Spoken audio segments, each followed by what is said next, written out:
Join me in an experiment. Take your hands and clasp them together. Now take a look at your hands. Did you interlock your fingers? Are your thumbs together? Is your left thumb on top of your right? How about your neighbor?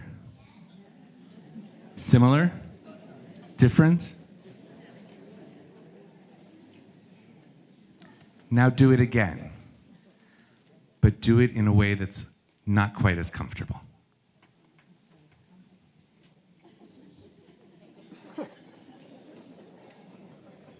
That's good. Good, Paul. Friends, that is leaving your comfort zone. That's making room for different approaches, gathering together in a new way. This is a core message of Yom Kippur. This day calls on us to reflect on that which brings us discomfort. Calls on us to examine our perceptions and commit to a new approach. Today, I ask this in a particular way. I want us to agree to disagree. How many of us have sat at a table or been on the phone or even had a conversation while waiting in line with someone whom we disagree with? How many times have we become disconnected from someone simply because we didn't agree? This worries me. In a world that is overflowing with polarization and political rhetoric and bumper stickers aplenty and so many strong opinions, too many relationships are being ripped apart, and some never have the chance to develop. Who's no longer in your friend group, your book club? Who's not being invited to Thanksgiving anymore because of a disconnection or a perceived betrayal of your values? One member of our temple shared with me that she had been out to dinner with her husband and some friends, people they recently met playing pickleball. And all it took was one supportive comment about the candidate that they were not planning to vote for, and her decision was made. I don't want to see those people again. Another related how hurt they were that they weren't going to be invited to that family gathering because of their views on the war in Israel and Gaza. And still another described how hesitant they were to extend or reciprocate a casual kindness in public spaces because of what was on someone else's hat or t-shirt. Then Maya Platek, the new student body president of Columbia University, spoke at our temple just last week about students who participated in the spring's anti-Zionist encampments. I think it's more important than ever that we find the courage to speak out, to speak our truth, to not let anybody undermine us. She spoke of Jewish students trying to engage protesters in civil dialogue. They were shunned. It's human nature to want to stay in our groups. Evolutionary psychologist Robin Dunbar writes that despite the cliche that opposites attract, we are most comfortable around people who are very similar to us. She says that these groups offer less possibility for us to grow, both intellectually and emotionally. Comfortable in our own groups, we lose the opportunity to engage with others, to question their ideas and our own, to explain and to listen, and even perhaps to find common ground and mutual respect. We find it easy to disconnect from those with whom we disagree. And once we disconnect, it becomes easier to villainize. We need disagreement. We need debate. We even need to argue. On this holiest day of the Jewish year, I call upon us to be a bit more comfortable with discomfort, to become more willing to hear a different perspective, and to find within ourselves a bit of radical chutzpah to reclaim disagreement, I believe Judaism asks for this. Judaism holds high the opportunity to disagree, to learn what the other side thinks, and to stand strong for what we believe. This concept is called machloket. To be Jewish is to argue. Our Torah is filled with arguments. Abraham debated with God about the fate of Sodom and Gomorrah. The prophets of old constantly disagreed with the people about their customs and their behaviors. The rabbis of the Talmud and Midrash argued across place and time about everything from ritual purity to the blessing for wearing a belt. And we know that there's truth in the joke. How many different opinions do we have when there's two Jews? At least 3. The most famous arguments in Jewish tradition took place between Hillel and Shammai around the 1st century. Hillel was known for his kindness and for being more liberal in his application of Jewish law. Shammai was more literal and stringent. We could say he leaned more conservative. But these great sages, both of them, great sages of their generation, had legions of followers. And in general, they agreed on a lot.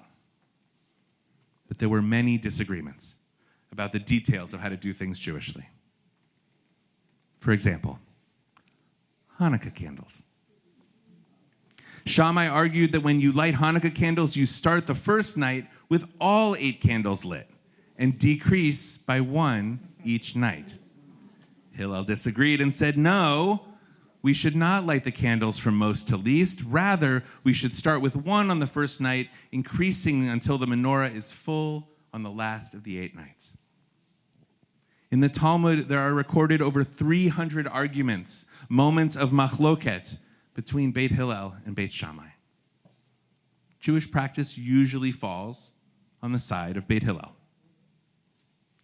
But much more important, there's something extraordinary relating to these conflicting belief systems. We know about them. Both views were preserved and are studied in our sources. Jewish tradition not only keeps the minority opinions, it honors them.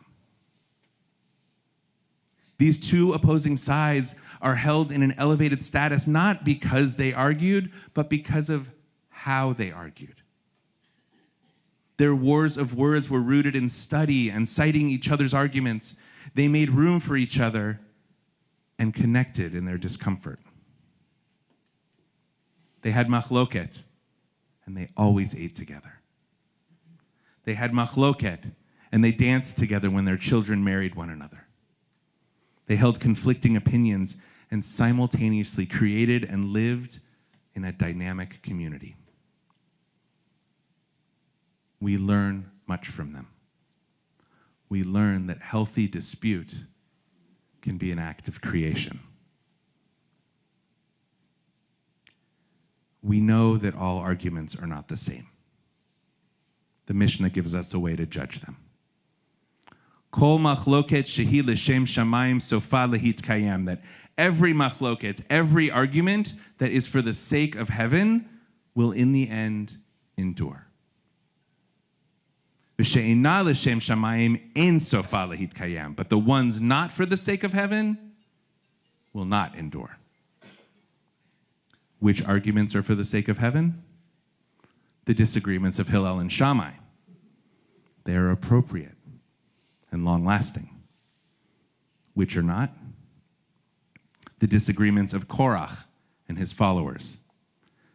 Hillel and Shammai are constructive disagreeers, but Korach, unwilling to be in dialogue.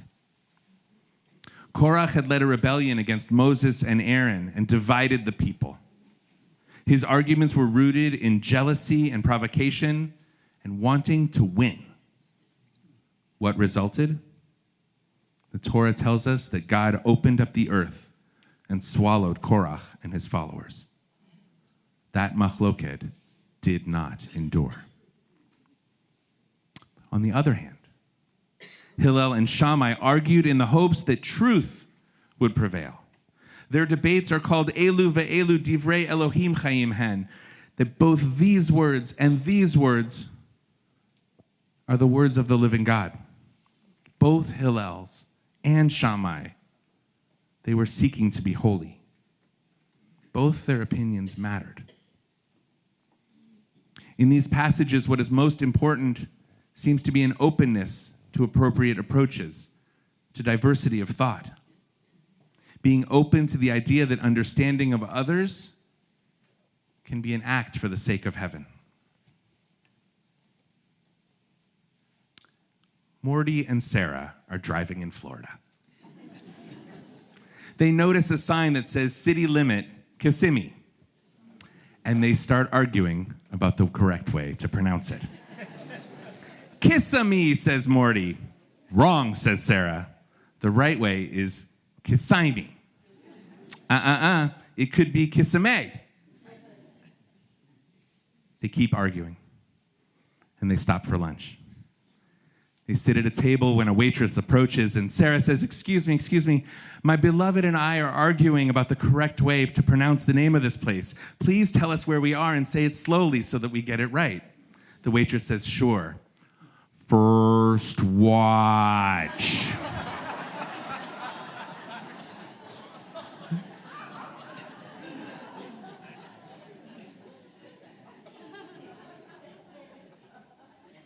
Morty and Sarah's argument is a funny one. But I also see it as machloket l'shem shamayim. They were seeking truth. Morty opened himself up to different interpretations, and Sarah, she was open to being wrong. And they both sat down to lunch together. Can we turn disagreement into a vehicle for connection? I believe that is a worthy spiritual endeavor. The Eish Kodesh teaches when we engage in machloket and we arouse within ourselves compassion for our fellows, we arouse mercy within ourselves. And mercy is also aroused in heaven. Who can you come to know more deeply through the possibility of machloket? Whose story can you understand differently? Who pushed you away and you want them back? Who can you engage with for the sake of heaven? It might not be easy.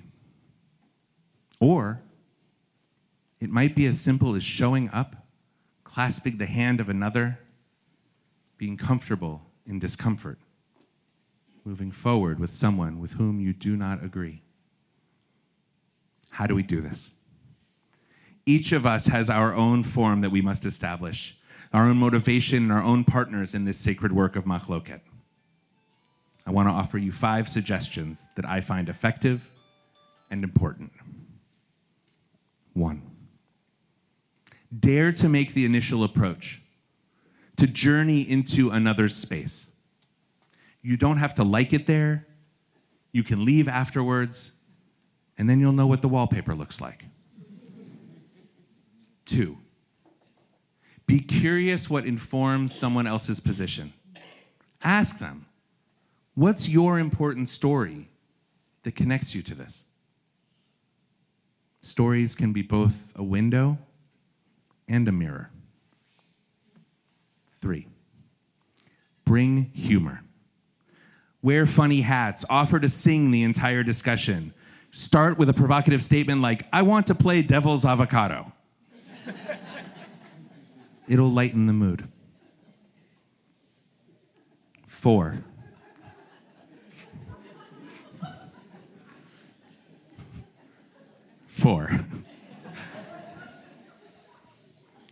if things are too intense and it's not the machloket you'd hoped, walk away with kindness. I think we're seeing things differently, and I don't know if we'll come to an agreement, and that's okay. 5, don't be like Korach. Be like Hillel and Shammai. Listen to and learn from the other side. Machloket l'shem shamayim can happen anywhere, anytime.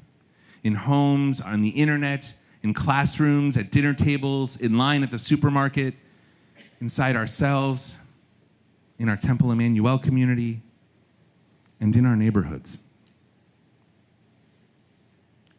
There's a person in my neighborhood who I only see while walking the dog. And based on the signs in our yards, we park our cars in different political garages. The other day, as my family was preparing to evacuate, he walked by, he waved, and asked if we needed anything. And he let me know that he and his family were hunkering down. I thanked him and continued getting ready to leave. I've been thinking about him a lot. I think he is someone I want to try to have a machloket with. An argument, a disagreement, a debate for the sake of heaven. I think we have enough in common to connect over. I want to hear his story, and I want to share mine. Friends, it might be a hurricane or a Yom Kippur sermon, whatever's needed to inspire that first reach across the aisle. Perhaps he will accept. I hope so. Imagine the impact if every one of us committed to just one argument for the sake of heaven. If each of us reaches out to just one person or one relationship worth repairing or helping to grow. Imagine the impact. May this day inspire us to draw closer to the work of heaven. May we argue and disagree for the good. May we be blessed with the wisdom of Machloket l'shem shamayim. Ken Yehi Ratzon. May it be God's will.